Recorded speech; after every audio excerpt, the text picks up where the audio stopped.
ക്രൈസ്തവർക്കെതിരെ വർദ്ധിച്ചുവരുന്ന അതിക്രമങ്ങൾ തടയാൻ സത്വരമായ സർക്കാർ നടപടികൾ അനിവാര്യമെന്ന് KCBC ജാഗ്രതാ കമ്മീഷൻ. രാജ്യത്തിന്റെ പല ഭാഗത്തും ക്രൈസ്തവർക്കെതിരെയുള്ള അതിക്രമങ്ങൾ വർദ്ധിച്ചു വരികയാണെന്ന് ദേശീയ മാധ്യമ റിപ്പോർട്ടുകൾ സൂചിപ്പിക്കുന്നു. വിശിഷ്യ ക്രിസ്മസ്, വിശുദ്ധവാരം പോലെയുള്ള ക്രൈസ്തവ വിശേഷ ദിനങ്ങളിൽ കൂടുതൽ സംഘടിതമായുള്ള ആക്രമണങ്ങളാണ് റിപ്പോർട്ട് ചെയ്യുന്നത്. ഭാരത സംസ്കാരത്തിന്റെ അനന്യതയായ മതസൗഹാർദ്ദത്തിനും സഹവർത്തിത്വത്തിനും കളങ്കമാകുന്ന ഇത്തരം വർഗീയ അതിക്രമങ്ങൾക്ക് നേതൃത്വം നൽകുന്ന വ്യക്തികളെയും പ്രസ്ഥാനങ്ങളെയും കണ്ടെത്തി നിയമ നടപടികൾക്ക് വിധേയരാക്കാൻ സർക്കാരുകൾ തയ്യാറാകണം.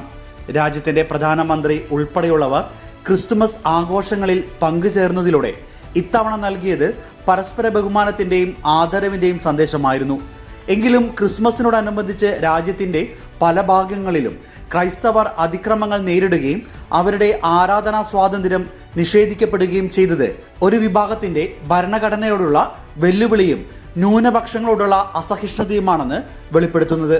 നിരവധി അതിക്രമങ്ങൾ തുടർച്ചയായി റിപ്പോർട്ട് ചെയ്യപ്പെടുന്ന ഈ സാഹചര്യത്തിൽ വർഗീയ ധ്രുവീകരണത്തിന്റെ എല്ലാ നീക്കങ്ങളെയും പരസ്യമായി തള്ളിപ്പറയാനും നിയമം അനുശാസിക്കുന്ന നടപടികൾ കുറ്റവാളികൾക്കെതിരെ വിട്ടുവീഴ്ചയില്ലാതെ സ്വീകരിക്കാനും കേന്ദ്ര സംസ്ഥാന സർക്കാരുകൾ തയ്യാറാകണമെന്ന് KCBC ജാഗ്രതാ കമ്മീഷൻ പ്രസ്താവനയിലൂടെ അറിയിച്ചു.